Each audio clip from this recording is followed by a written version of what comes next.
Hello, everybody, and welcome back to Rev Left Radio. On today's episode, I have on the author and Zen Buddhist David Robert Loy to talk about Buddhism and the intersection with Buddhism and political struggle. I love David's work precisely because he adds this collective, political, social dimension to his Buddhism and shows how Buddhism can inform that political struggle and how political struggle cannot be divorced from the core values of Buddhism itself. So he's somebody that I've wanted to have on for a long time, and I'm glad to finally be able to have that conversation. He's the author of books like Eco-dharma, Money, Sex, War, and Karma, Notes for a Buddhist Revolution, and a more philosophically heavy book called Non-Duality, in which he traces the non-duality approach and philosophy through Eastern traditions like Taoism and Buddhism, but also linking them up to Western philosophers who have touched on aspects of it as well. And that's one of the great things that he does as a philosophy professor, is weave the Eastern and Western philosophies together and show how they complement one another. So without further ado, I'll get into this conversation with David. But before we do, as always, Rev Left Radio is 100% funded by the listeners. No advertisers, no corporate sponsors, no big money behind anything we do here. So if you like what we do here and you would like to support us, you can go to patreon.com/RevLeftRadio. And in exchange for your support, you get access to multiple, often bonus monthly episodes. So let's get into this wonderful episode with David R. Loy on Zen Buddhism and political struggle. Enjoy.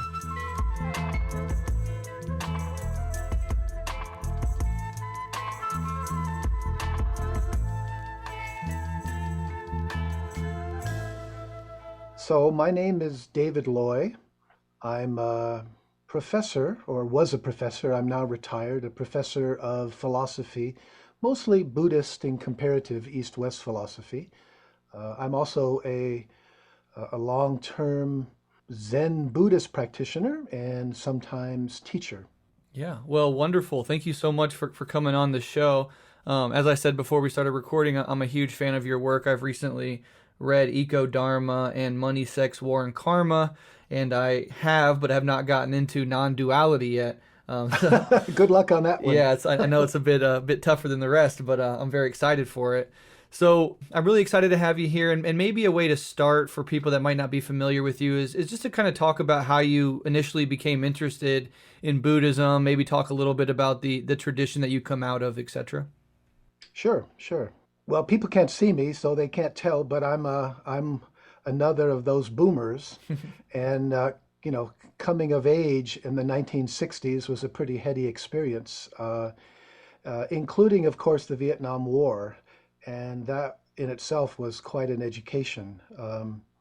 I became a draft resistor after graduating from college in '69. I moved out to the Bay Area, worked with the draft resistance union out there. But also at a certain point, as the war wound down, I came to the conclusion that it wasn't enough to work, for social and political change, that I also needed to work on myself. And that was the kind of transition to interest in Zen practice. And in some ways, it was intellectually too, it was a comfortable kind of transition. I had shifted from an early interest in sort of British analytic philosophy when I was in college to existentialism. And there's a lot of overlap, or a lot of relationship, you could say, between certain types of existentialism, especially people like Nietzsche or Heidegger, and Zen Buddhism. So, but the big issue was actually shifting from reading about it intellectually and actually doing Zen practice, actually meditating, which is what I got into when I was living in Hawaii in the early '70s. And I did mention earlier this realization, growing up in the '60s and realizing that our country lies to us, regarding Vietnam, for example, and that the world isn't what we thought it was. And I suppose I find it interesting that the same thing is true, really for Buddhism, because the basic claim, certainly in Zen, is that our usual way of experiencing the world is diluted.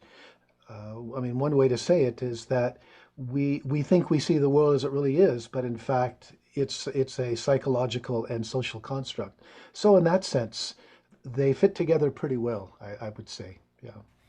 Yeah, incredibly interesting. And so, how many years did you spend in studying Zen and practicing Zen pretty intensely, would you say?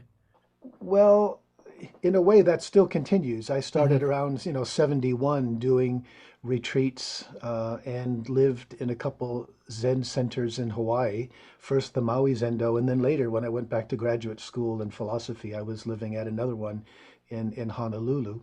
So that was several years of pretty intensive practice. And then later, after some years in between, I ended up back in Japan, where I lived for about 20 years. And there I continued the Zen practice, ended up finishing the koan curriculum, as we call it, and became qualified as a Zen teacher.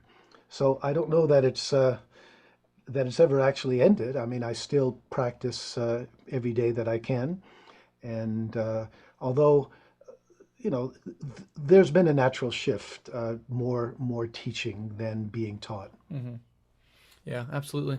Well, it's very interesting because your story, in some ways, weaves together with mine or dovetails with mine because I became interested in political transformation, and that led me increasingly toward internal transformation through Buddhism and particularly Zen.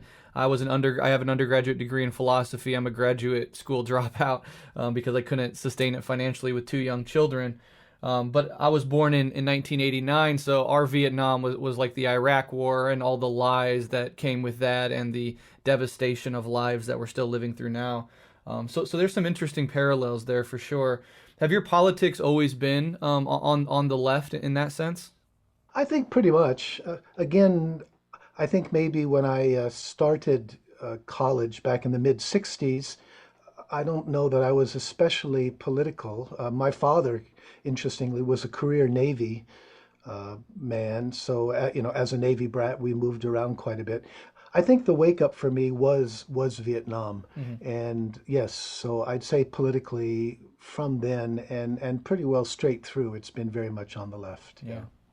Absolutely, and we'll get into more about how those two things dovetail later on in this discussion. But as a one more introductory sort of question, something I really admire about your work is how you weave together very seamlessly and well these insights from Western philosophy with insights from Eastern philosophy and mysticism. Can you talk about what each tradition, sort of broadly conceived, has to offer and why their combination is so essential?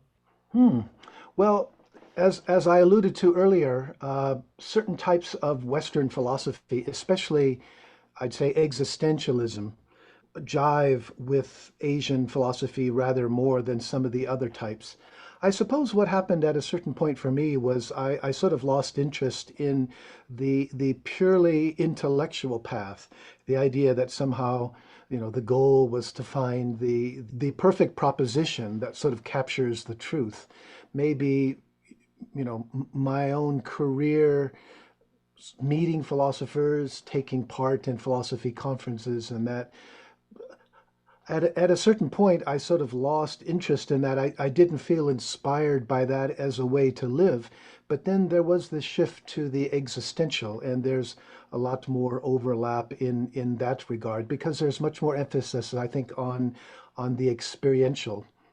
So if we talk about Asian philosophy, there is a different relationship, I would say, between something like, say, Buddhism and philosophy than you normally find in the West. What I'm trying to say is, in India, for example, generally, which is where Buddhism began, there's very much the sense that philosophy is the intellectual part of the spiritual path, and it doesn't sort of stand alone on its own. It's not going to sort of get us to where we really want to go by itself, but that philosophy works very well in coordination with other types of spiritual practices. Whereas in the West, the emphasis on, simply understanding this as an intellectual inquiry, I think has limitations in terms of, how does it really affect our lives? How liberating is it? And at a certain point, I lost interest in that, but I found that the Asian version seemed to work better for me. Yeah, I definitely share that approach, and I got into philosophy because I was interested in the quote unquote big questions, specifically around consciousness. Like my focus as an undergrad was philosophy of mind, and it was very fun and interesting, and I still love that tradition and that literature and that intellectualizing about the mind. But at a certain point, I think that what Eastern mysticism and Eastern philosophy more broadly offers is that first person experiential, sort or almost experimental approach to dealing with the mind directly, as opposed to merely intellectualizing and conceptualizing about it. So those things go together well, but without the wisdom of the East, I think there definitely are limitations when it comes to Western philosophy, particularly in the modern university where it's very analytical philosophy. It's just about propositions and deconstructing other people's arguments, etc. It, Right. it, it can get very sort of dispiriting if you're looking for something much more profound than that. Hmm. I would agree completely. Actually, for me, the transition was when I was a junior. I spent a year at King's College London in England, and that gave me a really big dose of what's called British analytic philosophy. And the main thing I learned that year is that I really wasn't all that interested in British analytic philosophy for exactly the reasons that we've talked about. It doesn't seem to go deep enough in terms of answering the deep questions about the meaning of life and what we want to do with our lives.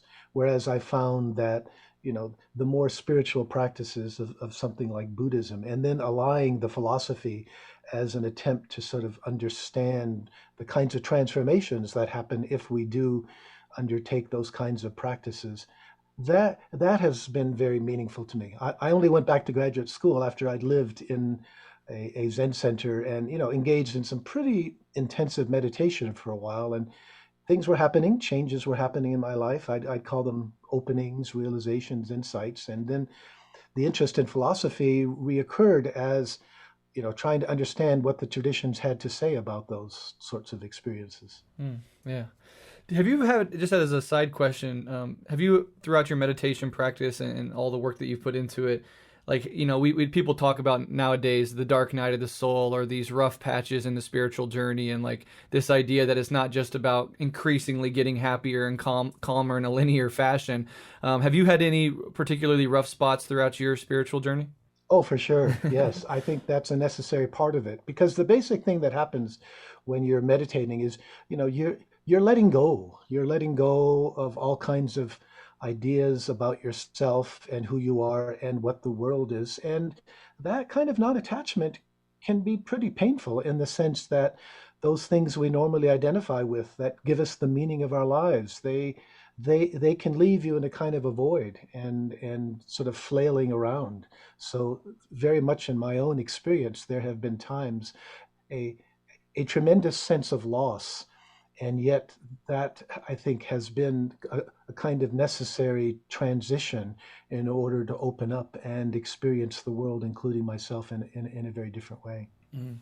Yeah, I've found in my practice as well that anything that is repressed or avoided in your psychological makeup will come up, and things that even things that you have sort of consciously thought that weren't a problem for you, or that things that you've worked through many years ago, they'll reintroduce themselves in new ways, and it can sort of be dispiriting in the sense of like, oh, I still have so much stuff that I thought I had cleared, but in that sense, it's always like as this opening occurs, sometimes this nasty stuff does come up, and that can be difficult as well. And I just always try to tell people that, so as they don't get too romantic of a version of this path as an exclusively wonderfully enjoyable path to take. Well, well said. And I think that's another reason too why, if possible, it's important to be part of a community of practitioners, which is the Buddha really emphasized. And ideally, if you can have some sort of teacher who understands what's going on, that can make a big difference because you can get lost and confused and stuck in certain ways of thinking. And that kind of guidance can be very, very helpful. Absolutely, yeah, it's crucial. And I've sort of come across having a teacher only very recently after 10 years of practice, 10 or 12 years of practice, and I've never really had a sangha or a meditative community. And as my practice deepens, I realize the importance of them. As a younger man, I almost had this very egoic sense, like, I could do this on my own. I could go out on my own and do it. But as the practice develops, it becomes clear that you really do need somebody to help, to guide you through, and a community of people that care about you and are on the similar path can be very, very helpful in that regard. Many of us have a very romanticized idea about this path. The idea of maybe going off to a cave and, secluding yourself there and meditating for a long time and somehow going all the way to complete enlightenment or something like that. And I like the way that Joanna Macy put it, that the world has a role to play in our awakening. And a lot of it has to do with how we interact with other people. So it's not simply a matter of going into our heads, but it's the connection of how it is that our usual ways of thinking are involved in the ways that we relate to other people in the world. And the the really greater charge is or challenge isn't just sort of coming to sort of understand oneself differently, but actually integrating that into how you actually live and how you actually connect with other people and the kinds of social, political, ecological challenges that we now face. Yeah, absolutely. I think so much of this does really cash out in your interactions, not only with people at large, but particularly with like your family, the close people in your life that know you the most, that see all the ugly sides of you. To try to exclude yourself or to recoil away from that and go off somewhere and do it alone, it's like only half the practice. You have to sort of be engaged in daily life. And I think that's something that Zen emphasizes that I really appreciate. But let's go ahead and move on to the second section of this conversation, and that's about your work and your books, etc. And one of the aspects of your work that I really get a lot out of is your exploration of the self and its relationship to what you call lack. I've had on psychoanalysts, for example, who are not in the spiritual tradition at all, but also use this concept of lack when they're describing their psychology. So I thought that was a little interesting dovetail. But can you talk about the concept of no self within Buddhism and how that illusion of self is tied to what you describe as lack? Sure, sure. If we go back to the beginnings of Buddhism, back to Shakyamuni, the historical Buddha, it's pretty clear in his teachings that the single most important concept is dukkha, which is what's usually translated into English as suffering. But that only makes sense if we understand it in the broadest possible sense, right? Not just physical mental pain, but dissatisfaction, frustration, anxiety, dis-ease. Uh, and if I had to sort of pluck out the single most important sort of statement or teaching of Buddhism, it would be relating this sense of dukkha, dissatisfaction, with the delusion of a separate self.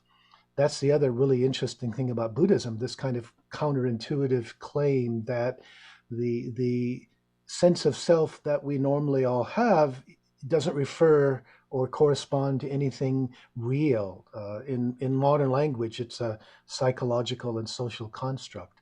But you know, because it's not real, because it doesn't have any sort of reality of its own, being a construct, there's something inherently sort of uncomfortable about it. It's not only insecure, you could say, but there's nothing there that could be secured.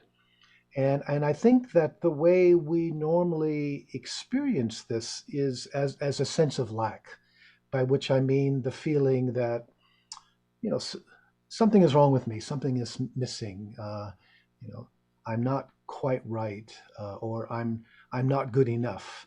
And I think this is a really widespread, maybe you could even say kind of universal feeling. I think just about all of us have some sense of something isn't quite right, or we're not as kind of together as we should be.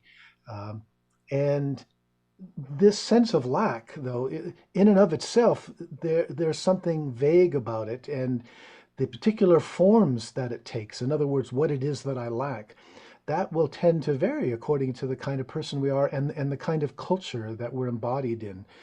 For example, I think in the Middle Ages, a lot of the power of, say, the Christian church was that it gave us an explanation for our sense of lack. It talked about sin and original sin, and it also gave people a path, supposedly, to deal with it. You have rituals and confession and penance and so forth. But it's interesting in the modern era where we maybe don't believe in God and don't believe in sin in that sense, but we still have this sense of lack. So how does it come out? And I think pretty clearly in the United States, for example, it comes out in terms of, for example, we don't have enough money.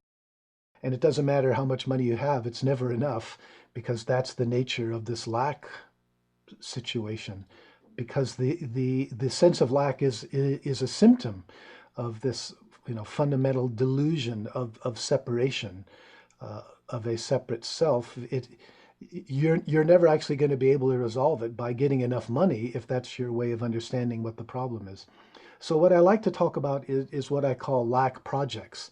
And I think it's really interesting to see how so many people, maybe almost everyone, we're caught up in a lack project without necessarily knowing what it is that motivates us. At some level, often very deeply unconscious, this feeling, if only I get enough money, or if only I'm famous enough, and if only I were powerful enough, or for me as a writer, if only more people bought my books, or more people read my books, or it's really, really easy to get caught up in these ways of thinking. In fact, I think it's very difficult to avoid them. And especially in the United States, I think sort of consumer capitalism is something that fits kind of perfectly into that, because the whole point of the consumerism, which, by the way, I would say that consumerism really seems to me as the real religion of the modern world.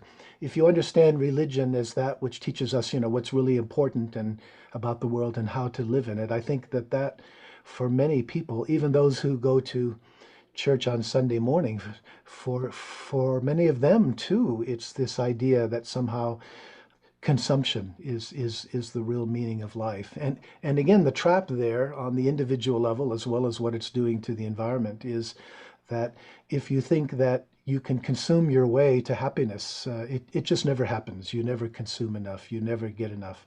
There's always something more to need, something more to want. And so I do tend to see all of these sorts of things as sort of examples of lack projects, fundamentally coming out of this idea that this delusive sense of separate self feels always in some way inadequate, incomplete. Yeah. I don't know if I expressed that very well. Does that make any sense? Absolutely. I think it makes a bunch of sense. And I think that most people, as you kind of alluded to, have a vague sense of this. Like, in common language, they'll be like, somebody would say, like, you're trying to fill the void in your soul by doing this, or, that people kind of tend to have some sort of folk language around this, although they clearly don't often understand all the mechanisms and how it obviously is tied to this false sense of self. But people do get this feeling. And, we talk about in Buddhism suffering, or dukkha, unsatisfactoriness. Another way that this manifests in the way that lack manifests is like this sense of never fully having arrived, never being fully complete. It's this sense of like, if I could only have this or that, if I could only have the perfect partner, I'd be happy. If I could only have the job, the recognition that I deserve, maybe if I have kids, I'll be happy. And then you go out and sometimes you get the thing, and then you realize, oh, nope, still there. I don't quite feel like I've arrived yet. Maybe I need this other thing.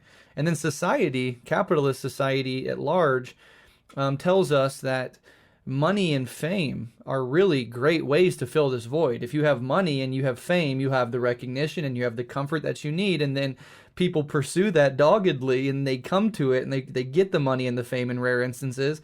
And then sometimes they'll go completely crazy because the very thing that they've been told their whole life they should shoot for, and that would bring them that sense of fully arriving or being fully complete, once they obtain it, they realize it turns to ash in their hands. It's not what it does not at all address the underlying lack. And in fact, just new desires, new drives replace that old one that you've accomplished. Or in some cases, like with hoarding of money, it's just more and more and more and more. It's like, at some point, if I can have all the money in the world, maybe I'll be happy. And obviously that's destroying our planet. hmm The one thing I'd want to add to that too is I think modern media, social media, really aggravate this. I mean, if you think about the inherent sense of sort of comparison that's going on, well, if you lived in a small village, who are you comparing yourself with? It would be just a few other people, maybe your age. But it's interesting now, those of us, we go online and we're offered these images of incredibly beautiful, incredibly sort of physically perfect people, wonderful singers, et cetera, et cetera. And I think interestingly, that does tend to aggravate our sense of lack, that compared to them, they're so perfect, so wonderful, so successful, maybe so famous and rich, whereas we feel sort of anonymous in comparison to that. Yeah, absolutely. I think in so many ways, social media is an outgrowth of the worst aspects of the ego, of this sense of lack, and an agitator of it, a cause and an effect in a sense. One of the things that Buddhism has allowed me to do, that I've played around with a lot and gained a lot from, is this ability to sit back and observe the desire to, like we're talking about consumption and consumerism, like watching the desire to go out and buy something arise Mhm. and then letting it pass away of its own accord without having to fulfill that desire. But often you'll realize in those moments when like that random desire to go out and impulse buy that thing, it's often coming from a deeper sense of maybe anxiety or discomfort, some subtle sense of not quite feeling right.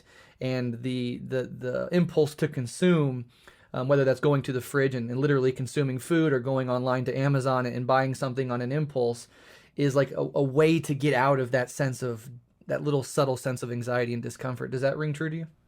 Yes, and that's what I'm calling sense of lack. Yeah, that these are the kinds of responses, solutions, quote unquote, to lack that our society sort of bombards us with. It tells us, it enculturates us or conditions us to understand that this is what it is that we lack, and this is the way to become happier and to fill up that sense of lack. Yeah. In what sense do you think does Buddhism offer a way to meaningfully address that? I mean, I know that you know that and is sort of implicit in what you're saying, but I was hoping you can make that more explicit. Well, I think to some degree you already mentioned it in the sense that the practice of meditation, for example, is involves, becoming more aware of our thoughts and other sort of mental processes, including, naturally desires, and being able to observe that, to see them arise and pass away without identifying with them. I think that that's really important. But the other thing that Buddhism talks a lot about, of course, is waking up or enlightenment. And in the terms that we've been using, the idea here would be enlightenment as seeing through this delusion of a separate self. And if the delusion of that separate self is the root of the sense of lack, then seeing through the delusion of separate self gives us much more of a handle, that we don't feel the sense of lack when we feel more connected with other people, and indeed more connected with the world as a whole. So, for Buddhism, uh, I think this would be the ultimate solution, is realizing that we're not separate. We're not separate from other people. We're not separate from each other, or from the earth, and experiencing that non-duality, that interdependence is incredibly liberating from this usual sense of lack. Hmm. Beautifully said. In your book, which I highly recommend, Money, Sex, War, and Karma, you talk about how the three poisons have been institutionalized in our society. And I really found this a helpful way to think about the problems and lead us into a discussion here in a bit about the relationship between Buddhism and politics. But I was hoping that you could tell us what those three poisons are, and the ways that they've been institutionalized in our society and culture. Sure. Well, to start, it's interesting that the usual duality between good and evil that we kind of take for granted, that's very sort of Christian or Abrahamic generally, understanding the world in those terms. Buddhism doesn't see the world in that way.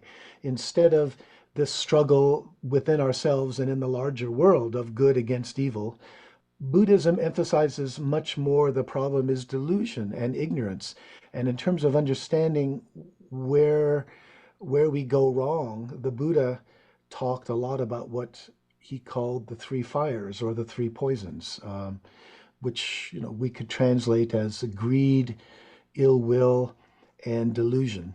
Um, and traditionally, Buddhism understands and expounds these uh, in an individual sense. It's like they're individual problems. They have to do where, how to say it. If what I do is motivated by greed, ill will, delusion, and they often work together, then it's going to create problems. It's going to create bad karma. It's going to create difficult situations. But it's been traditionally very much understood on the individual level. Whereas I think it's really important for us today to see, as you said, that they have become institutionalized, by which I mean they've come to take on a life of their own. And it's not as though this disagrees with earlier Buddhism. One of the other interesting things about Buddhism is that from the very beginning, there's a lot of emphasis on impermanence and insubstantiality. And that applies to Buddhism itself in the sense that Buddhism, too, we can see how it's evolved and transformed as it's gone to different cultures.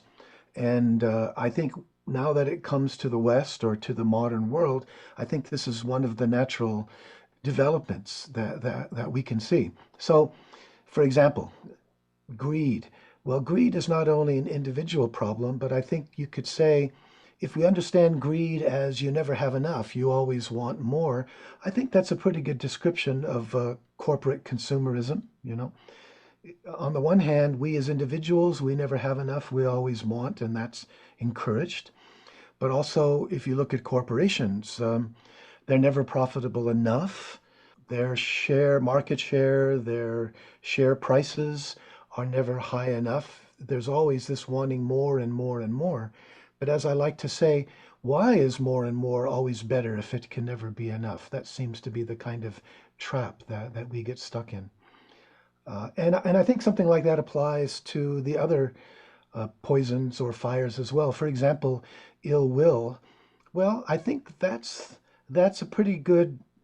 Hmm, that's helpful for understanding a number of sort of institutionalized problems. You could look at our very punitive legal system. Maybe helps us understand too why we in the United States, having what 4% of the world's population, have something like 25% of its inmates, its prisoners. Those numbers may be a little off now, but something about that. Or our attitude toward undocumented immigrants, refugees, and maybe even more generally our militarism. Maybe that's the best example of all. I mean, it's quite incredible if you think about it. We spend, I mean, if you measure our military in terms of the amount of resources that we devote to it, the United States, is by far the most militarized society in human history. And the other side of that, of course, is that if you spend that much on the military, well, you're going to have to use it once in a while. You're going to have to justify that. Or you could say, if the main weapon that you've got is a hammer, well, everything is going to look like a nail. And I think all of that encourages us to view the world in a particular kind of militaristic fashion. So I think our militarism too would be I mean, we always rationalize it in terms of self-defense, but I think that that gets harder and harder to accept, given the role that it plays generally in trying to impose our vision and our way of extracting resources from other countries all around the world. Oil, right? Oil in the Middle East and all about that. So anyway, I would say militarism is a good example of ill will. And likewise, if you think about how to say it, institutionalized delusion, well, I think that applies a lot to the media in particular. Certainly, it's in this country. Well, I mean, there's so many ways to go there. You can talk about it in terms of various types of tribalisms, nationalism, racism, and so forth. But there's also the sense in which the media, the mainstream media, being private corporations for the most part, They're not so much interested in informing or educating us about what's really going on. It's much more because they make their money from advertising, from finding out ways to grab our eyeballs and sell them to the highest bidder. Built into their function has been sort of rationalizing or somehow socializing, conditioning us into understanding the world in terms of consumerism, that the meaning of life is about making and spending money. So, I mean, these are just a couple ways to try to understand how the fundamental problems that Buddhism identifies from the very beginning have taken on a particular kind of collective or institutionalized form that sort of takes on a life of its own. And therefore, this creates new kinds of problems in the sense that, or requires different types of responses.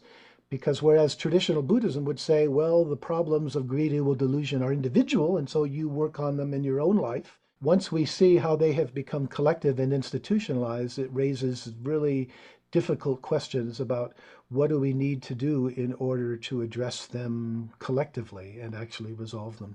Right. Yeah. Well said. And I think there is this inseparability that arises from such questions of the transformation of the individual, weeding these poisons out within yourself, and the simultaneous collective process of weeding them out in the society at large. It's not sufficient to just weed it out in yourself and to like not pay attention to the social and the collective. And on the political left, you want to change these institutions on the political level, but greed, hate, and delusion are alive and well within you. Well, that's going to limit what you can accomplish politically and collectively. So seeing these two things as simultaneous parallel processes that need to happen together, I think is part of what we try to advocate here at Rev Left. And the three poisons are known as like, one way to talk about them is planting the seeds of further suffering. If you're, as an individual, are acting in ways that are rooted in greed, hate, and delusion, you literally are planting seeds of your own future suffering and the people around you. And then collectively, I mean, I look out at American society and at the world more broadly, and I see infinite amounts of suffering. Every major city in America, the richest country that's ever existed, has blocks and blocks of homeless people, untreated mentally ill people. During this pandemic, the rich got double, triply, quadruply rich, while working and poor people lost everything they had, were evicted with no protection, got a few, stimulus checks, but, for most people, especially if you were depending on that to pay all your bills, that is nowhere near sufficient. And all these sufferings, I think, are piling up and really pointing out some of the pathologies at the core of not just American society, but the sort of global society that, because America is a hegemon, is sort of made in its grotesque image. So well said. And of course, one more point that you pointed out is how these things are all interconnected. I mean, the greed inherent in corporate capitalism is also rooted in delusion, right? And the hate of the foreigner is rooted in delusion and often greed. And militarism and imperialism is extractive, which is rooted in greed, etc. So they really all feed on each other, and they perpetuate one another. Let's go ahead and move on to another one of your books, Eco-dharma, which I'm a huge fan of. In that book, you outlined what you dubbed as the eco-sattva path. Now, many people listening might not even know what a bodhisattva is, so Right. maybe start there and then elaborate on this concept of eco-sattva. Sure. So eco-sattva is a kind of a, I don't know, a neologism or a pun on the bodhisattva, as you said. It's a version that emphasizes the ecological side of that path. So, within Buddhism, there are a couple different tensions in the sense that, and this is a very rough kind of way of talking about it, but in early Buddhism, there's a lot more emphasis on individual awakening or enlightenment. But in later Mahayana Buddhism, which you find in places like Tibet, China, Japan, Korea, and so forth, there's a lot more emphasis on what's called the Bodhisattva path, which basically means that you want to wake up, you want to follow this path and become enlightened, not just for yourself, but for the sake of helping everyone to wake up, to helping everyone not just wake up, but you could say deal with the social dukkha, the social suffering that you were so well describing just a moment ago. And at the roots of that really is the realization, as as I was trying to say earlier, if the fundamental delusion that's so problematic is the delusion of a separate self, and if waking up involves realizing our non-duality, our interdependence with others, then that includes the realization that my own well-being is not separate from the well-being of others. And so, as long as we have this delusion of self, as long separate self again, and as long as there's this delusion that somehow if I can fill up the sense of lack, then everything is going to be okay. As long as we're motivated by that, in some way we're going to be self-preoccupied. It's like because of the sense of lack to a larger or lesser degree, it's going to encourage a kind of, yeah, what's in it for me? Because I'm trying to get somewhere. I'm trying to get something up that will make me feel okay. And right now I don't feel okay because of this sense of lack. So a certain sort of self-preoccupation, as I said. But once we can see through that and get a sense of our, non-separation, our interdependence with others, then there's the possibility of this really momentous shift from, you know, what's in it for me to what can I do to make this world a better place for all of us. And so the idea of the bodhisattva path is that one understands the path as having two components. On the one hand, we continue to work on our own awakening. We continue to do meditation or whatever our path may be. But we also know that that's not sufficient, that we also need to be engaged in the world because we're not separate from the world. And so we get out there and do what we can to alleviate the suffering of other people. Because because in some ultimate sense they're not other to us. They're not separate from us, and that their well-being is very much connected with our own well-being. There's a very interesting quotation from actually he's not a Buddhist. He's a Neo-Vedantin named Nisargadatta.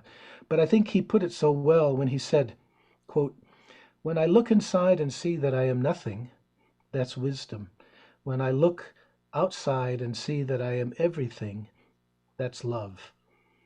Between these two, my life flows." And I just find that brilliant because I think that's really a description of the Buddhist path. The two pillars, wisdom and love, or as we usually say, wisdom and compassion. And that way of putting it really shows the relationship between them, that somehow, although at the beginning of our meditation, of our path, we're motivated by this sense something is wrong with me. But sooner or later, as we follow that path, we realize that the fundamental delusion is separation and that we need to be engaged. Traditionally, as I said, Buddhism has focused very much on the individual level, and therefore, so often it's been understood as the engagement that's necessary involves helping helping other individuals, maybe helping them wake up. But as we were just mentioning a moment ago, one of the other really important developments is understanding how the three poisons are not just functioning on an individual level, but that they're also collective and institutionalized. And it's kind of interesting to observe what's happened in, say, American Buddhism over the last generation or so. I'm very much heartened by the fact that I think more and more it's recognized that it can be really helpful to our own practice, helpful to ourselves as well, to be engaged, maybe to help homeless people or prison dharma or hospice work, something like that. But for the most part, I think, to use a metaphor here, we've become a lot better at pulling drowning people out of the river, but we're not very good yet at asking why there are so many more people drowning in the river. Who or what is pushing them in upstream? And that's why I think this new development, looking at the institutional version of these poisons, has become so important. Yeah. That reminds me of a quote. I forget the bishop who said it, but he says, when I go out and feed the poor, I get called a saint. When I ask why there are so many poor people, I get called a communist. Yes, Um, exactly. Right, right. I think that speaks to what you're saying there. I love that quote that you mentioned earlier about the connection between wisdom and compassion. And in my experience, the meditation practice I've undergone for many years, just like you said, it started with this like, well, how do I these feelings and like I want to know myself and all this stuff, right? But as I've done it, I've opened up what like I think Jack Kornfield calls this ocean of tears within you, or is known as the bodhicitta, or the heart, the awakened heart mind, where the love for other beings, the suffering when I see a total stranger suffer, bringing me to tears constantly. Like that compassion and that wisdom go hand in hand, and they've never been separate from me. And it's not like, this intellectual sense of like, oh yeah, me and that person, we're the same, or we're all one. It's this visceral, felt reality that is just as undeniable as the wind blowing on your skin when you step outside on a windy day. It feels that visceral. And so that bodhisattva path has always seemed natural to me and always appealed to me. But I think what you're saying with the eco-sattva path is, and correct me if I'm wrong, but in the same way that the bodhisattva path is about seeing yourself and others as not fundamentally separate, and therefore this huge wave of compassion comes up naturally when you see another suffer, because in some sense this deep connection you feel to them brings that suffering into something like your own suffering. Well, the eco-sattva path, at least how I understood it, is to do that same move but with the natural world, right? Like, I'm not fundamentally separate from the natural world. Moreover, all beings on the planet are dependent for their happiness and well-being on the healthy sustainability and biodiversity of the earth. Therefore, I'm not separate from others. I'm not separate from the natural world. And I actually have a responsibility not only to others, but to the future and to the natural world as such. And I think that could be a profound thing to weave into a practice. And I think it's much more Buddhist, if you will, than denying that responsibility, than turning away from the social, the political, and the ecological, and just dwelling on the self and your own attainments. Mm. Yes, yes, indeed. And it's interesting. Buddhism has actually been a little bit slow in this move, but it's definitely happening now. The concept of eco-dharma and the importance of our of understanding and feeling more deeply our relationship to the earth. Um, it it it's interesting if you go back to the life of the Buddha, insofar as we have it, and it's always hard to tell what the real fact is there behind all the myth. But the Buddha had a very deep relationship with the natural world. I mean, especially trees. Supposedly, he was born in a grove of trees when his mother went into premature labor. And then, much later, when he went out and on his spiritual path, he went into the forest. He studied there, he practiced there, he meditated there, he got his enlightenment under a tree next to a little river. He mostly taught outside. And then when he died, once again, he died between two trees. So he had this really profound relationship with the natural world. And I think that's an interesting kind of challenge even to Buddhism, insofar as most of us now, when we meditate inside, four square buildings with windows and screens, so we can control, temperature and humidity and insects and so forth. But it's an interesting question to wonder, whether we've lost something, or whether we're missing something because of this disconnection from the natural world. And so part of the concern of this new development, eco-dharma, is finding ways personally to reconnect. We have this new Rocky Mountain Eco-dharma retreat center up in the mountains above Boulder here. And in the retreats that I teach, as much as possible, we're outside, we're meditating outside, we're doing everything outside, weather permitting. And I think that's important. It's hard to defend something. It's even hard to love something if you don't have a personal relationship with it. And I think that's part of the task that's facing us today.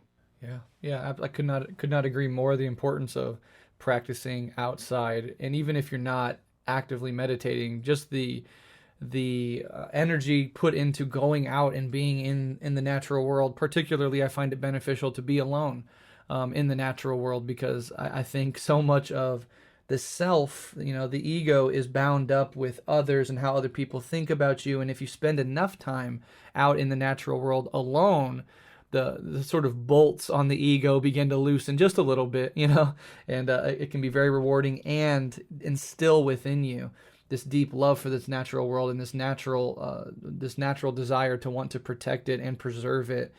Sort of blossoms up in that open space. Hmm. What we often don't realize is that our ego is it's a social construct as much as a psychological one, right? It has to do with our relationships with other people. And so, insofar as we want to see through that and get deeper, as you say, spending time by ourselves, which by the way is something we emphasize in our Eco-dharma retreats. People go off on solos. That's a very important part of it. And I think most people find that as the most profound part of the retreats, that it does help them do what you were just referring to. Yeah, beautiful.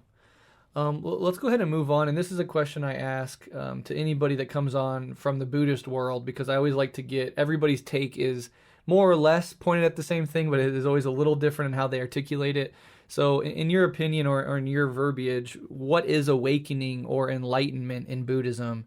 And I think we've already covered the second half of this question, which is individual awakening necessary for I guess we've kind of touched on that, but if you could talk about that as well. Is individual awakening necessary for the kind of social transformation that we so desperately need? Well, important questions, yes. Buddhism too, how to say it? When we look at something like, say, Christianity or even the Bible in general, it's hard to avoid the conclusion that the ultimate goal of the practice of the path is to transcend or escape this world, and there does seem to be a kind of subtle or not so subtle devaluation of this world as simply a kind of a means to prepare for an eternity with God in a much better place. And to some degree, you find some of that same. You can see that in Buddhism, especially in early Buddhism. The idea there is nirvana, nibbana, is not to be reborn into this world of suffering. But there are different ways that can be understood. And another way to put it, which is the way we've been talking, is that the path is not about transcending this world in the sense of not being physically reborn into it, but transcending the way that we normally experience and understand the world and coming to see its essential nature, including our own essential nature. So the differences between our usual kind of experience or understanding of experience, where the world is a collection of separate things, including me, that sometimes bump into each other and interact with each other, versus letting go of the sense of separate self and realizing the interconnectedness of everything, that nothing has any separate reality or being of its own. So I guess that's the way that I tend to look at awakening or enlightenment. As you say, there are many different aspects that one can focus on, but the fundamental one that I think we really need today is this letting go of the delusion of separate self, which the practice can help us do, and sort of falling into the world. Well, the great Soto Zen master Dogen said it's about forgetting the sense of self and realizing your intimacy with all things, and so that's the way that I tend to sort of understand what the Buddhist path is about. The second part of your question, is individual awakening necessary for social transformation? What I see is problems on both ends. Within Buddhism, it seems to me that there has been so much emphasis on individual transformation, which actually I don't think is really what the Buddha was so focused upon. Or what I'm trying to say is I think he had a much broader social understanding. If you look at the Buddha's attitude towards, say, women and caste, he was a lot more progressive than the Buddhist institutions that developed after he died. I mean, the situation of women in his time was, pretty bad. It was a pretty patriarchal society in India at that time. But he created a sangha, a community of practitioners, nuns, for women, with the realization that they have the same Buddha nature, or however you want to say it, they have the same potential to wake up as men. Huge, huge, something we take for granted today, but in that cultural context, that's pretty progressive.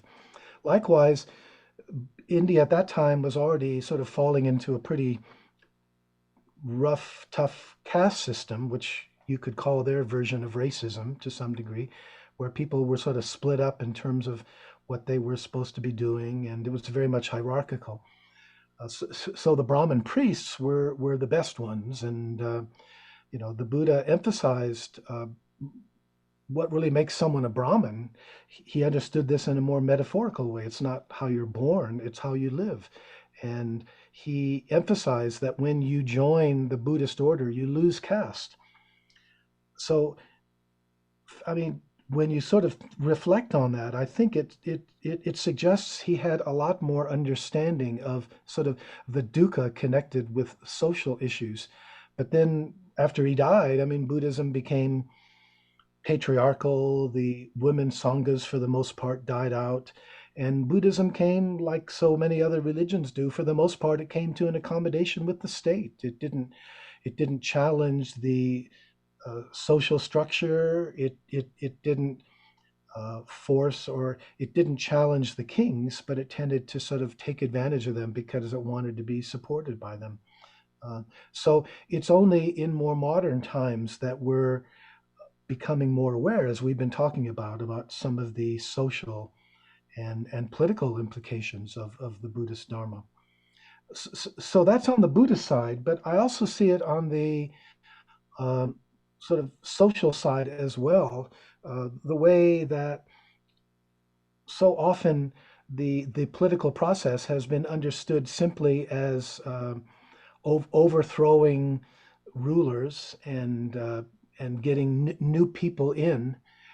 And I think it, a really fundamental Buddhist insight there is that if you don't also work on yourself, the danger is that you're going to end up simply replacing one gang of thieves or nasty people with another. I mean, when we look at how so-called socialist revolutions have gone wrong, if the people involved simply understand the problem as one of social structure and they don't see the importance of working on their own greed, ill will, delusion, it's going to be very difficult.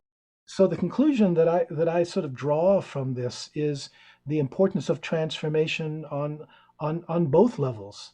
That we need to work on ourselves, on our own greed, ill will, delusion, but we also need to work on the institutional and the collective level.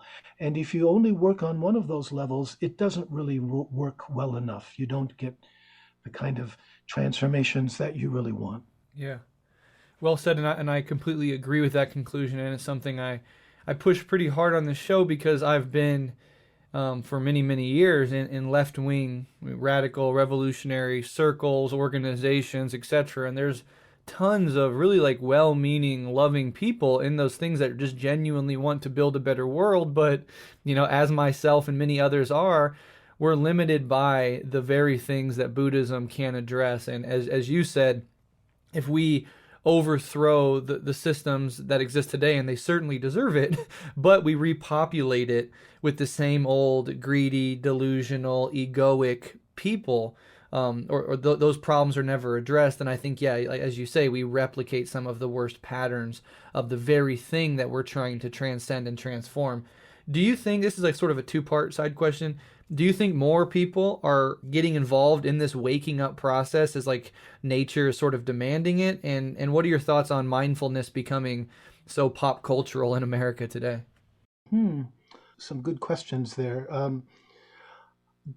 Definitely something like, Buddhism is in transformation. Uh, I think more and more in the direction that we've been talking about. In particular, when I started practicing back, say, in the early 70s, Buddhism was very, very white, Hmm. very middle class.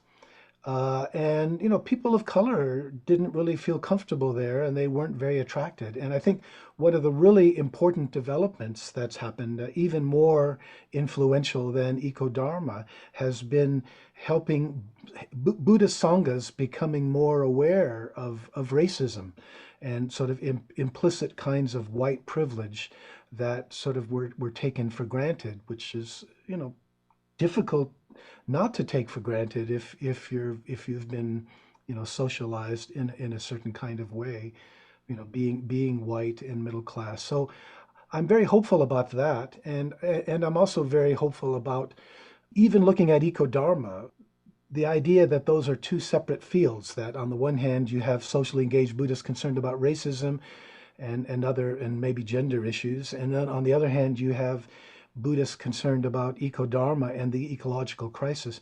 One of the really exciting things that's happened is the way that those are sort of interacting. Certainly with our eco-dharma center above Boulder here, the realization and emphasis on that the kind of transformations we're looking for aren't simply a matter of sort of in some abstract way trying to change our relationship with the earth, but that we can't really separate those challenges from the challenges of a more socially just society where Black and other people of color are treated better. Interestingly, we can understand those as really parts of the same problem, parts of the same delusion, insofar as we split, insofar as some people, some races, some species feel that they are separate and different from and better than some others.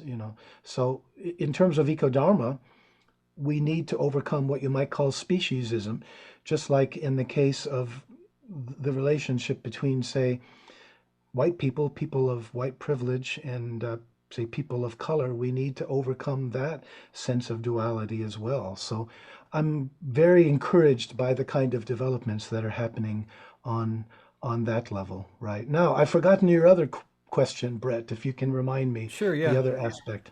No, I really love your answer to that, and more people getting into it, and the Dharma itself expanding in these different cultural contexts, and taking seriously the issues that are in those cultures. And in our culture, racism is certainly a huge one. The second question was just surrounding like the pop cultural popularity of mindfulness, to the point where Right. like even like tech bros are meditating, and like corporations are having their workers do 5-minute meditations to increase productivity.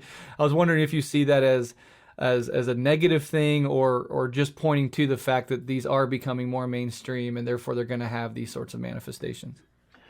Yeah, it's interesting that within the Buddhist world there's a variety of responses to yeah, what we might call the mainstreaming of mindfulness.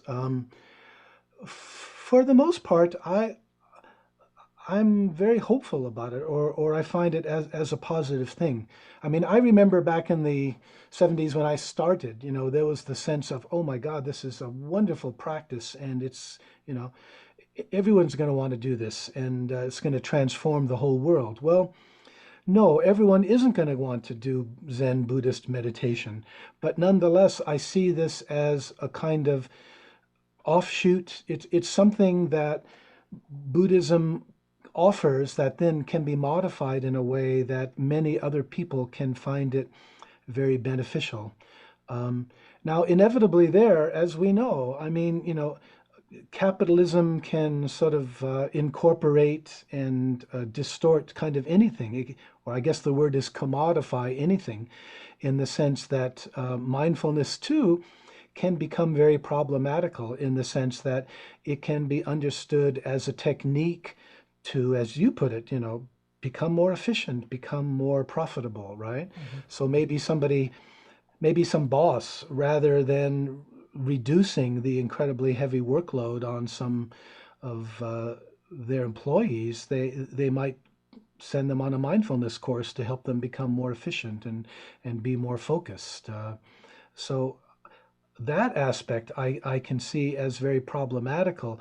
But nonetheless, when we look at other aspects, in particular, like using mindfulness in terms of PTSD, certain types of medical conditions and in schools, I can see it very beneficial. But nonetheless, one always has to keep in mind this question about how much is it that mindfulness is used as simply one more technique of the corporate capitalist system, and how much is it that ultimately challenges that whole way of understanding and relating to the world. I mean, I have heard stories about people. I heard about a boss out in the Bay Area who stopped sending his employees on mindfulness courses because after they took the course, they would quit his job. They- and maybe that's apocryphal, but the point there is really an important one, that when we start mindfulness training, and we don't necessarily know what that's going to lead to. Our initial motivation, or the motivation of the person who paid for it, might be one thing, but once we actually get into it, it can sometimes change our lives in some pretty dramatic ways. So it's very early in that sort of revolution, and it's too early to know exactly where it's going to take us. And we certainly need to be wary about the corporatization, the commodification of it. But for the most part, I would say I think it's a hopeful and a beneficial thing. Yeah, I largely agree with that. Actually, I completely agree with that. And I think, I appreciate work like yours and many others who advance these practices in their proper cultural, philosophical, psychological context, and not strip out one little itty bitty practice, reduce it to more or less a breathing exercise, and then use it to increase productivity, which is happening. But when anything new or anything, novel takes off, it's going to manifest in every way, from the best ways to the worst ways and everything in between. And so it's not surprising that with this newfound interest in these practices, there are some elements of them that are being, co-opted, corporatized, etc. But overall, the movement that is getting more and more people into it, I think is important. The medical and scientific benefits is very interesting, particularly in a secular scientific society, which is sort of disenchanted with religion increasingly. Right, To right. have the insights of Buddhism so again and again so vociferously agree with the insights of science, and science validating meditation as useful in so many ways, I think that only helps it spread. And I think it's a testament to the profundity of these practices and the insights that people 2,500 years ago, were doing these practices that now in the scientific age are being continuously validated at the scientific level as really important and transformative practices to engage in. Hmm. That sounds right to me, yeah. Really quick side note again, I like asking these side questions and they come up as we talk. Sure. Are you, because we cover mysticism broadly, we talk about Christian mysticism, Sufism within Islam, all these different forms of mysticism. Are you a perennialist in the sense that you believe that all these mystical traditions are more or less getting at the same thing, or do you think there's fundamental differences in these different religious contexts? Yeah, that's a very big question, and something I've sort of thought about and worked on in a number of different ways. Um, I don't have the sense that they're necessarily talking or aiming at exactly the same thing. Nonetheless, what I do have a strong sense of is, so many resonances between them. In other words, without saying they're exactly the same, and just different ways of expressing it. Once we really get into it, I think the overlaps are truly quite extraordinary. And the other thing we need to keep in mind is that every one of these spiritual traditions is very complex. I mean, because we have one word for it, the tendency might be to think it's like one thing. In fact, you have a great variety of people talking about a great variety of different things. And so it's a little bit dangerous to generalize. So I guess I'm saying that I think there's lots of important overlaps and resonances, but I'm still a little reluctant to say that they're actually talking about or aiming at exactly the same. Fascinating. Very fair. What are your thoughts on the relevance of Marxism in today's world? This show is obviously coming from a left-wing and Marxist perspective, so I'm just wondering your thoughts on the relevance of that class critique, and then how much Mhm. culpability more broadly do you think capitalism has in the many interconnected problems that we currently face? Hmm. Well, I have a lot of appreciation of sort of Marx's basic perspective, and something that I think we're, constantly reminded of again and again is the whole superstructure, substructure.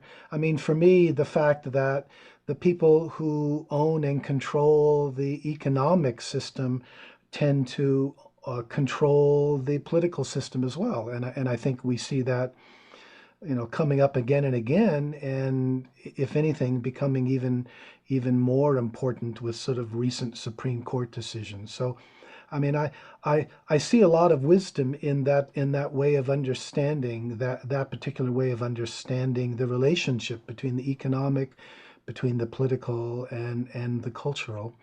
Um, I also appreciate too Marx's critique of religion. By the way, I mean uh, obviously I have a lot of interest and support for Buddhist practices, but I think it's really important to acknowledge how much religions have and generally continue to have or function as kind of support of the state. And sadly, that happened in Buddhism as well. I mean, we know how that happens, say, in Europe with Christianity and so forth. But if you go back to what I was saying earlier about how Buddhism came to an accommodation with the state, it didn't challenge the kings. It didn't challenge the dukkha, the suffering that might have been created by how they were ruling.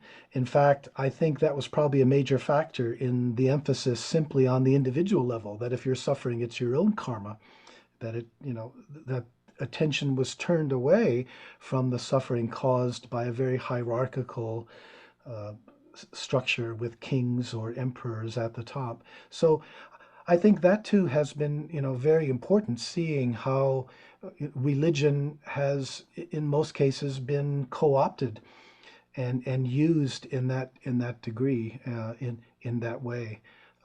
And of course, what we've been talking about is basically based on the realization that there are other potentialities within religions.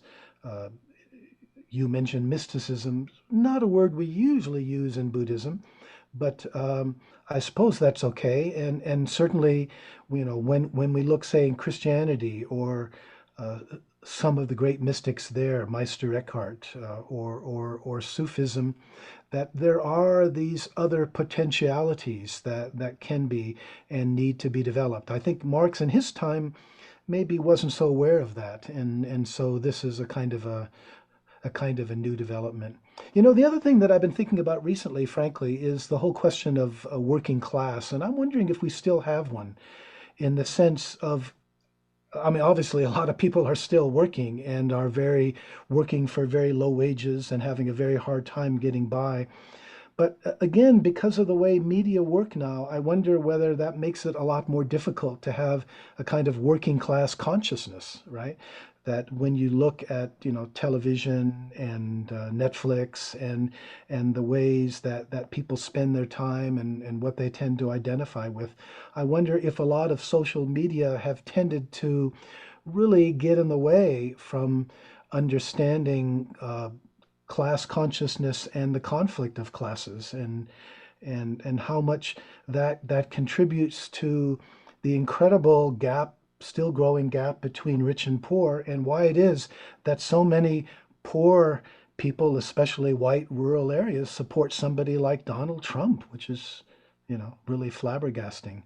I think that in that regard too, the kinds of social technological changes ask questions, whether, quote unquote, the working class is going to be the engine that creates revolution and brings about the kind of society we want. I mean, I don't know how that's going to work. Yeah. I don't know. Does that make any sense, Brett? Yeah, I think those are very interesting thoughts. And on your point about the media and its sort of ideological buffering against class consciousness, I think that's certainly true. Politics, because it doesn't deliver economic, material benefits to people for many decades at this point, especially after the 2007 2008 crisis. There's this turn in politics towards the cultural. So It's more inflected across cultural differences as opposed to class struggle, and so you get Hmm. people that are desperately poor or working class voting for a rich boy wannabe fascist like Trump. Right, Um, right. and there's also the precarity of the gig economy. In the olden days, Mm. there's factory floors where you have hundreds and hundreds of workers stacked on top of each other all day, and the spread of class consciousness, in mines or in factories can be much easier than all these atomized Uber drivers and DoorDash delivery guys and these service industry works. And then you have three jobs. Well, which job am I going to unionize at? I'm just trying to keep my head above water. And so I think that also breaks down some of the advantages that the working classes had in the past with at least the spread of class consciousness. Right. Well, it's interesting, working from home, like so many Hmm. people have been doing and will continue to do, you know, that's very different than, as you say, being on the floor together and relating to each other. Yeah. Again, it aggravates the individualism and the sense of separation that has become such a problem. Absolutely, yeah, and I think the deunionization efforts in the '80s with Thatcher and Reagan, it was really a concerted effort on the part of the ruling class to break up the one mechanism that workers historically had to pursue power and have a seat at the table. And so now we live in this deunionized, precarious gig economy, and there's no wonder that people are hyper atomized and can't really get that class consciousness to a point of organization. I did want to mention something about your religion point on Marx because I definitely agree, and Marx is very insightful when he says that. But there's also a lot of compassion in that opiate quote where he's like, religion is the sigh of the oppressed creature, the heart of a heartless world. He's gesturing to the fact that people use religion as an escape from the grind of industrial capitalist society. And there's some compassion in there, which I've always liked to emphasize. But particularly thinking about Christianity coming to American capitalist context, we have these white evangelicals all over the country that are very, very far right, made up a huge portion of the Trump support base, still support him entirely. They have these mega churches where the pastor's a multimillionaire, and this prosperity gospel, which is Yeah. really cuts exactly antithetical to what Christ himself stood for and said. And so I think that's a great example of religion being subordinated to the overall goals of a broader culture and then just acting as a perpetuator of that culture instead of a challenger to it. Yep, yep. I think you're just right on there. Absolutely. Well, I love this conversation. This is incredibly interesting. As I said, I've been a longtime fan of your work and remain one. One question I like to end with somebody like you is what main lesson do you hope that readers take away from your work overall? If you could have one impact on people that read your work, what would you have that impact be? Well, maybe a double answer here. I mean, I think something like Buddhism, which I tend to focus on, even though I've done a lot with other spiritual traditions, but the importance of sort of demythologizing Buddhism or trying to communicate its teachings in a way that speak more directly to our situation today. And the second side of that is one of the really, if not the most important way that it speaks to our situation today is the necessity of this double bodhisattva path, that we need to find ways to work on our own transformation, to find ways to address our own sense of lack and the delusion that somehow my well-being is separate from the well-being of others.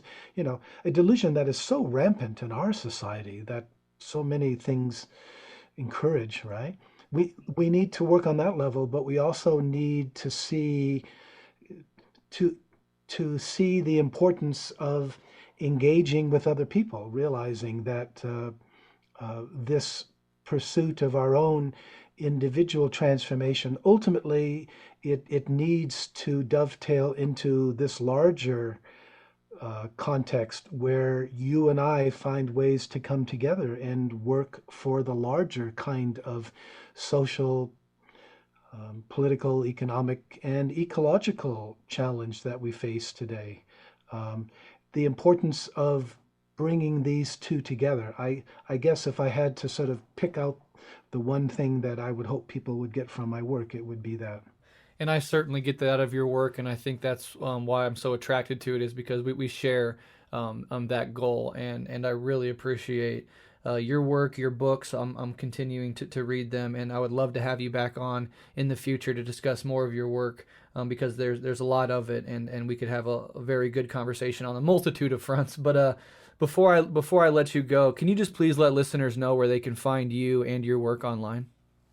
Sure. Again, a double answer. I mean, I have a website, davidloy.org, www.davidloy.org, one word, David Loy. And there's a lot of material on there, including, sort of summaries of all the books and lots of articles and blogs and videos and such.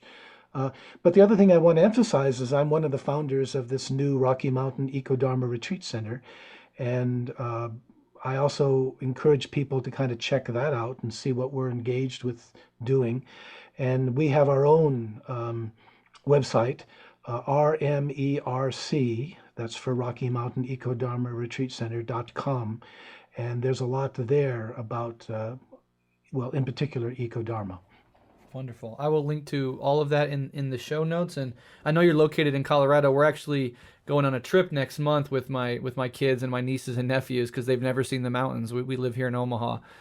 So I think we won't be stopping in Boulder. We'll be driving through it, but it's a beautiful, beautiful place out there. And I would love to spend enough time out there to be able to participate in your retreat center. But yeah, so just keep up the great work, and let's keep in touch, and hopefully you could come back on another time to have more discussions. I'd be pleased to do that, Brett. Yeah, thanks for your interest. I've really enjoyed the conversation, and look forward to doing it again sometime.